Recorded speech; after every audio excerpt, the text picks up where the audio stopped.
Welcome everybody to Sell Beyond's LinkedIn Live. Today I'm really happy to be presenting the subject of what I've learned from building 3 successful Amazon businesses with Joseph Harwood. So my name is Dr. Heloise Finch. I'm founder of Sell Beyond. We're a profit first Amazon management consultancy, and I'm super excited to give you today Joseph Harwood, who is a successful Amazon seller in his own right, has built 3 brands and exited 2 of them, and he's here to share his wisdom and learning today. So good afternoon, Joseph, and let's begin with you telling us and the audience a little bit about yourself and the fascinating stuff you've done on Amazon. Yeah, great. So I started on Amazon in about 2014, kind of a bit more of the glory days of selling on Amazon. I built 2 brands in when I started. Third one came along about 2017. I exited the first 2 brands in late 2019, one 7-figure and one 8-figure brand. And now I work with Northbound Group, helping other sellers exit their businesses. And I also run another 7-figure Amazon brand. That's insane. You're a man that knows a lot about Amazon, and you hopefully can share some of our learnings, your learnings today, because you've been around the block and you've walked the walk. So the first question we've got this morning is how confident are Amazon sellers at the moment? I think Amazon suffers from that thing where the competition is always increasing. There's always new sellers coming to the plate and new strategies. So, like it's always tough selling on Amazon. But we've also had some really positive news in this year. Like there is more inventory space at Amazon. Shipping costs have come down. There's a lot going on, but there's good and bad out there at the moment. I think, I would have been preferred to start or be selling on Amazon 5-6 years ago, but we're going to be saying that 5-6 years from now as well. So I think, yeah, it's interesting, and global economic situations are not helping to, I think, some business owners' nervousnesses about everything that's going on out there. But like if you're running a solid operation and you've got good cash flow, you've got nice forecasting and processes in place, that you shouldn't have any problems. You shouldn't have any problems. Well, if anyone has any questions, that anyone could possibly have any problems, please put them in the chat, and I'll manage them and see if we can get Joseph to answer them. So we're in a positive mood to start out. Increasingly, though, we're hearing that sellers need to evolve their business models to keep up with Amazon's changing demands. Are you seeing signs of this, Joseph? Things always change on Amazon. There were certain strategies that you could use in 2019, 2020 that are no longer viable and in the current landscape. Could you share some of them that we can't use anymore, or is that? So like for example, you used to be able to buy a lot of reviews on Amazon. Amazon were less hot on policing reviews, so you could go on to I've forgotten the names of the websites now, but you could basically order 400 reviews on a brand new product. They would appear, and like Amazon wouldn't shut that product down or have any problem or delete the reviews or anything. But that's no longer the landscape that exists out there anymore. Competition's increased. Like I still think the fundamentals are effectively the same. You still have to have a good converting listing, an offering that fits the customer demand, an interesting product that ideally stands out or is uniquely protected in some way, patented or whatever you can do. Like have a really solid brand story and offering. You make it sound so easy, but let's just reiterate that. So we need a good converting listing. Do you want to explain what that means? Sure. You want to have, I think, a listing that speaks to the customer correctly. So you need to kind of identify who your target audience is and use words that fit their language. You want to really focus on the benefits of the product. A lot of people fall prey to listing all of their features and thinking, not thinking about how they're selling the product, but just listing out, my massage gun is 3,000 RPM or whatever, right? Like, and they're not like, focusing on how good you'll feel after using it. Using A+ content and all that kind of stuff helps conversion rate. And so also standing out in terms of the thing you're selling. Yeah, so like I know a lot of Amazon sellers, especially I was in toys, they do the Me Too products. And again, one of my most successful products was when we identified a space in the market where the customer need was not satisfied. So the audience for this product was specifically 90% of the purchasers were girls of age 7 to 13. Not the purchasers, but the end consumer of the product. And all of the products were like very, generic rainbow colors. So we made a pink product with the unicorns and, all that kind of stuff.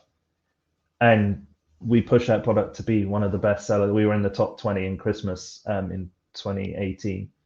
So, that's what I mean. Like you, if you can identify the audience and speak to that audience and make that product fit what that audience is requiring, I think you can be very, very successful. But not everyone has that talent, and sometimes do we have to kill products off that aren't working? I've definitely killed a lot of products, yes. And that might be reassuring for people to know. Okay, so we may need to evolve our business models. There are some things that have changed on Amazon, but the fundamentals are the same. Okay, yeah. So anything else to add to that? Look, I mean, to drill down into the fundamentals, you still need a good inventory management process. You're going to have to understand how to manage your cash flow, whether you need to raise debt or finance at any points to bridge gaps that you might have when you're growing aggressively. Business planning, being a visionary in your business and looking forward and seeing when those things are going to happen. They're the fundamentals that just don't change. And I think they're reflected throughout almost all businesses. If you're not looking to your future and where your company is going to be, like you could easily get lost. You can't just bang one drum that might have been working a couple of years ago. So Amazon's have changed. Yeah, and I mean, you can, and there's nothing wrong with business owners who run their business that way. I just don't think it's as sustainable long term as people who are thinking forward. Thank you for that. Okay, so we know that there are some challenges at the moment. We've got inflation, supply chain issues, Amazon's changing. How are we going to survive? How can Amazon sellers survive in 2023? And again, I think, for me, everything comes back down to fundamentals. Like if you're keeping a close tabs on your advertising spend, your overhead, your storage fees, what your returns are, what your margins are, you can price effectively based on all of those metrics. So we have like an end of month and weekly review of all our products, their sales, their margins, and then we map that to the amount of inventory that we have, and then we adjust pricing accordingly. So we're frequently changing our pricing model in our business based on, do we have too much inventory, too little inventory, what's the marketplace looking like, and we're just moving our price point around to make sure our margin and our inventory amount sort of align to the best that they can be. It's about, I think it's about being adaptive to the situation, basically. Okay, so we've got to be adaptive to the situation. We have to understand the importance of pricing. Now, many businesses that I talk to say we're in a race to the bottom on Amazon and it's only going to get worse. Are we all in a race to the bottom on Amazon? A little bit. And I know that's not like the best answer that you probably want to hear.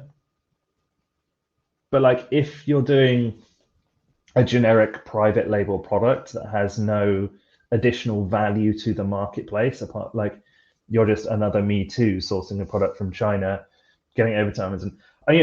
That's a viable way to get started. But there are tens of thousands of people out there with that skill set too. What I'd be looking at is like how you can develop a uniqueness in your product offering or a uniqueness. And it doesn't have to be crazy. I'll give an example of something I did in my other company. We had a product that was a gel pen set, and we sold that in the United States and it didn't sell very well. When we brought it over to the UK, we noticed that none of the branding for adult coloring was a big trend in 2017, 2018, but none of the keywords for that product were particularly, like, no one was really putting that in their listing or driving ad traffic, but it was getting quite a lot of search volume, like adult coloring pens, etc. So we just branded our set of gel pens as adult coloring gel pens. You know, they were a premium set of gel pens, so it kind of made sense, but it was just a branding play. So, you know, we were be able to, you know, that listing quickly got 1,000+ reviews on it because our positioning in the marketplace was kind of appropriate to what the order, and it made it unique, you know, and we were sort of, you know, a year ahead of everyone else before, you know, people copied what you're doing and that kind of thing. But once that place, you're cemented in the marketplace as a market leader with your 1,000+, 2,000 reviews, you know, and that's hard to beat when you're at that stage. I think that's a really great example, and I'm gonna move to the question of how important is content, because here we've got an example of you had what could have been a generic product, but you made sure that it was right for the market that you were in. But how important is content for Amazon sellers? I mean, content is everything. Like, what is on your listing is what your customers see. Like, if your conversion rate is 15% and everyone else in the marketplace is converting at 17%, you need to improve it because you won't maintain your rank at the top. Amazon is not going to put worse converting listings at the top of the marketplace. Like, it just doesn't financially make sense for them. So yeah, like high conversion rates or above average conversion rates are super important, and your content is what's driving that. That's very helpful, because a lot of people will consider that aggressive pay-per-click will be the way that you grow business on Amazon. Do you agree? I really do not like spending money on advertising. Our TAC cost, or total ad cost, so when the ad cost as a component of net sales is about 10%. So we spend within the market average of what Amazon businesses spend on advertising. But we are adamant that we do that profitably. So our ACOS is sub 25%. I don't like doing it. I don't think it's necessary to do these aggressive advertising launches that a lot of people do. You know, where they're sort of like, 80%, 100% ACOS is a fine for a period of time. I just think you're effectively setting fire to money. Especially if you're pushing those onto keywords with a sub 10% conversion rate. In our business, we kind of set that as our baseline for advertising. We don't really like dealing with keywords that are in that sub 10% conversion rate because we find them so much harder to generate profitability. What you're saying, just to explain for people that might not be familiar with these terms, yes, if we have a listing that people click on and they convert, if 10 people click on it and 2 people convert, that's a 20% conversion rate. That's important. But what you're also saying, if we're paying for ads, if people click on the ad, if you have 10 people click on the ad and 1 person buys, that's a 10% ad conversion rate. Correct. You've got to both monitor the number of clicks that you've got on your ad to make sure that you're not going under 1 in 10, and then also do as much as you can to have a listing that a lot of people come on, and maybe 15-20% of people buy, not 3% or 5%. So for you, just to reiterate, somebody that's grown and exited 2 Amazon businesses, you think that advertising is not the be-all and end-all of growing an Amazon business? I think it is a necessary component that I kind of dislike, but I don't think it is the be-all and end-all. You know, advertising is important to drive initial sales and traffic and help cement your spots on advertising. But a lot of people will do that at the cost of profitability. And I think that's where the divergence for me is. We are very focused on keeping our ACOS as low as physically possible. And, you know, we could have a higher TACOS and be spending a lot more money on advertising because we know the keywords are out there. But, you know, we focus on the stuff that we know that converts well. And a lot of people don't have that connection of like, they'll be buying traffic on a wide range of keywords and they won't be monitoring conversion rate on their advertising. I think that can be a really important area. That's really helpful, and there's lots more to delve down into that particular subject. But if we move on to, if advertising is a necessary evil, if having a high converting listing organically, i.e. without advertising, is going to make us rank higher, so Amazon will present our listing to the end consumer higher on the search page, then there must be something that's even more important than that. And I know that when we met a couple of weeks ago, we talked about mindset. So let's jump out of Amazon for a sec. What role do you think that mindset has to play in running a successful Amazon business? I think mindset is super important. You need to be self-aware and you need to identify where you're at in your business and what your life goals are, and then kind of map the two together. I think a lot of people, they see, the kind of work on your business, not in your business, and they understand it, but they don't embody what that like actually means. So there's a lot of like those cliche kind of mindset things that you see on I think Facebook images and LinkedIn stuff that kind of bounce around and they feel a bit cliche, but no one actually really does them either. So like one thing that I always talk about is the work on your business and not in your business. And I think it's super important that you have that top-down view of your business. And if you're in it at the moment, you're working out how to get out of it. So I run my Amazon company, the one that's still active, with about 3 to 4 hours input a week. One of that is in a main weekly company meeting that we hold. We call it our management meeting or our level 10 meeting. It's anything that's a super high priority gets discussed with me in that meeting. And then, just responding to messages on Teams. That's my input to that business. And to get to that stage, I've had to, be in the company and build it and build processes and employ people and so on and so forth. And one of the first things I did to identify like how I needed to do that was to break down all the tasks I do at this current stage into 3 columns of value. So I have $10, $100, and $1,000 tasks. I work in dollars because I sell in the States. But yeah. The $10 are your sort of like, I'm doing some bookkeeping admin, I'm, contacting customer support, replying to customer messages, uploading content to a listing, things that most people could do if given the opportunity to figure it out.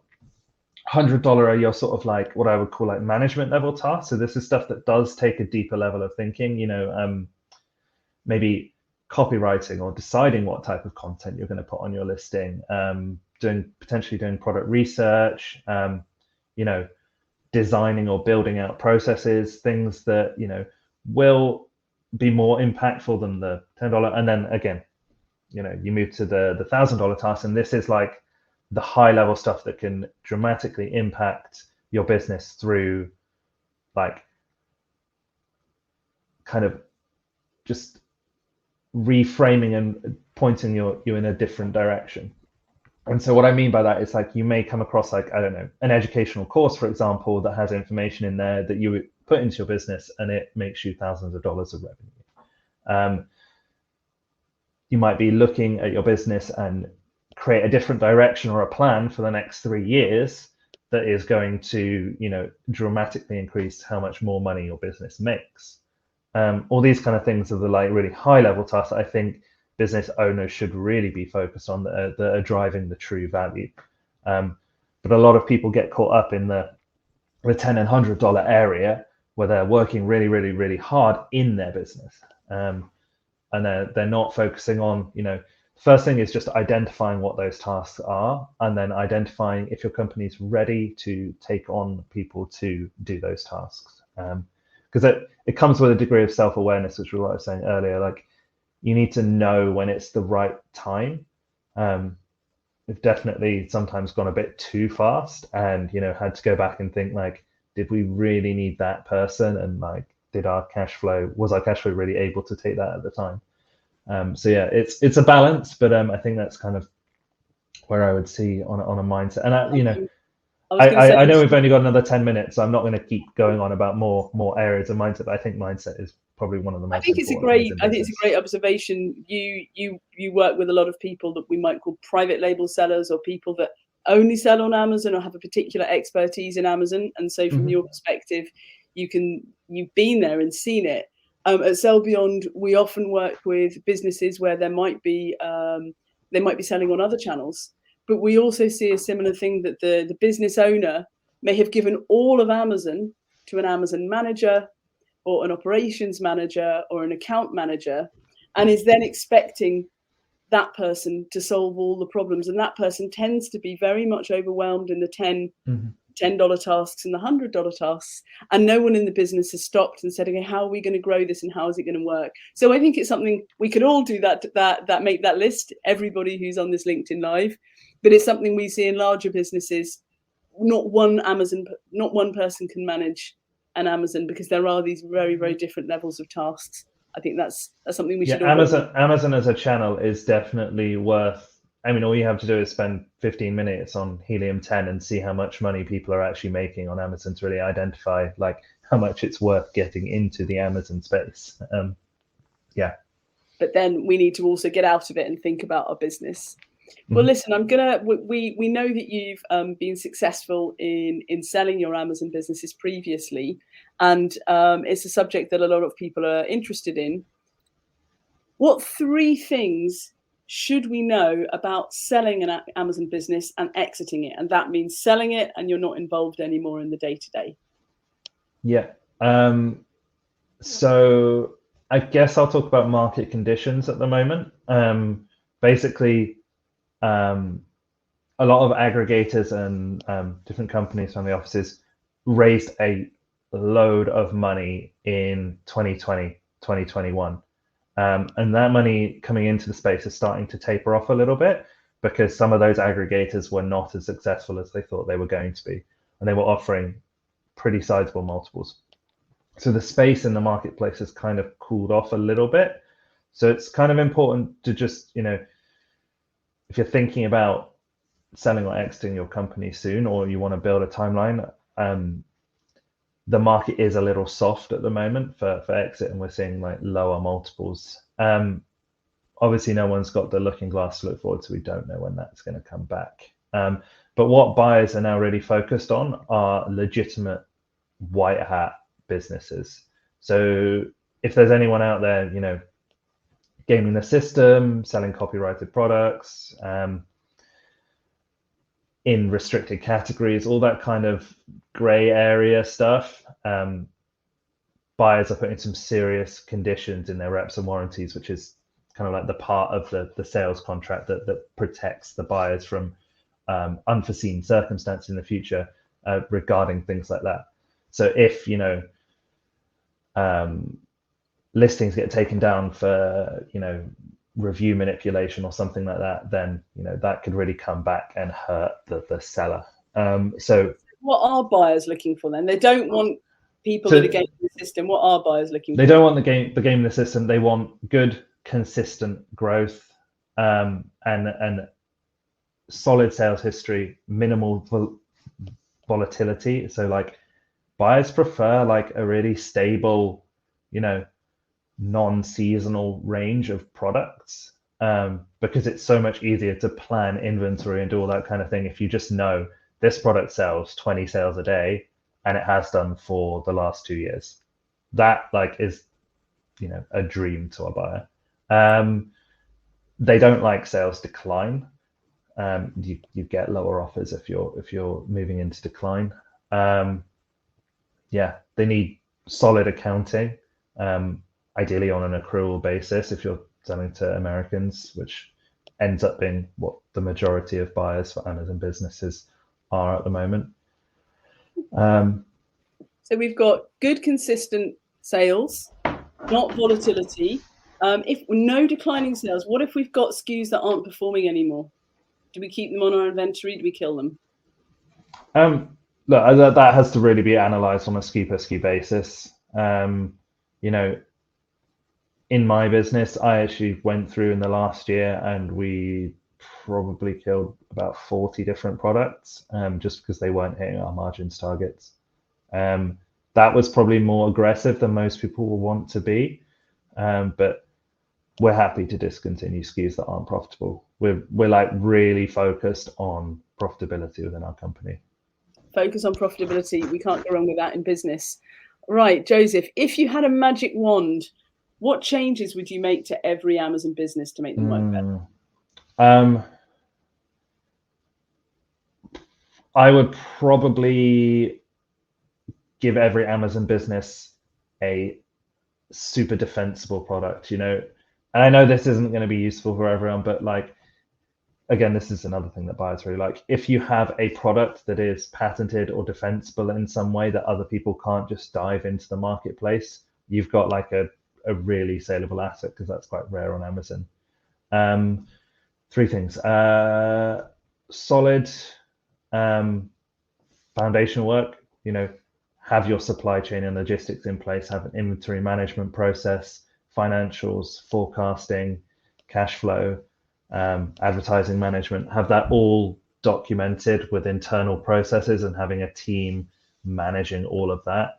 I think, you know, it doesn't take a massive team, but it does take, you know, 3 or 4 like skilled people to be able to maintain and control that ecosystem. So, you know, I would definitely, well, and obviously, you know, if you have a business at serious scale, that is definitely more people. But I guess I'll go back. Yeah, last one. I would give everyone amazing listings, because fundamentally, once you have a good listing and a good product offering, you know, it all ties together. The product has to be good and the listing has to be good. Once you hit those two things, and your conversion rate can be higher than other people on Amazon who are doing the Me Too products, you know, everything gets so much easier because your advertising spend is lower, because your conversion rate is higher. Everything just makes much more sense, you know, because every dollar you spend on advertising is going to be more efficient than your competitor. So you can bid higher, or you can, you know, have higher profitability. Yeah. Conversion rate. We've said it before. We're saying it again. That will help you be more profitable and help you stand out, because you've got something that people really want. Okay, yeah. Joseph, what's the next chapter of the Joseph Harwood story? You're working with Northbound Group. What do we need to know about that and where you're going? So I work with Northbound Group. We help basically sellers who are doing over 7 figures scale their companies correctly and exit their companies through, you know, whatever means is necessary for that company.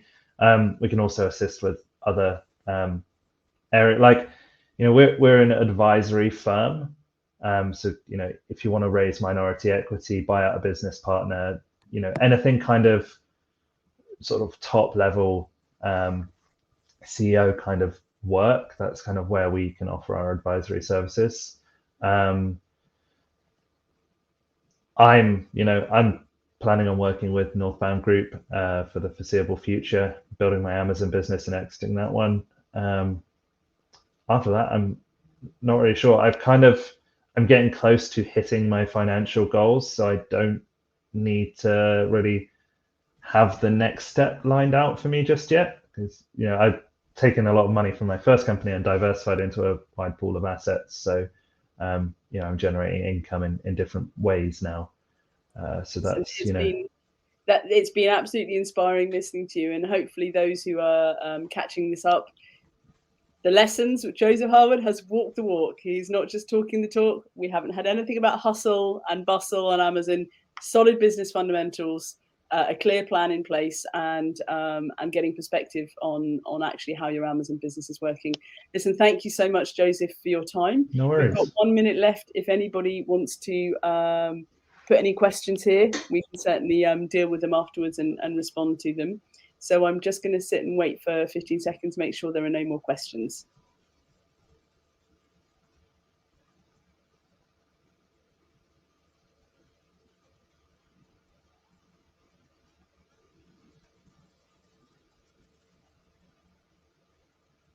Well, listen, thank you so much for your time. And everybody who's been on the LinkedIn Live, thank you so much for watching. And we'll catch you in a couple of weeks' time. Thank you so much. Thanks, Heloise. Bye, everyone.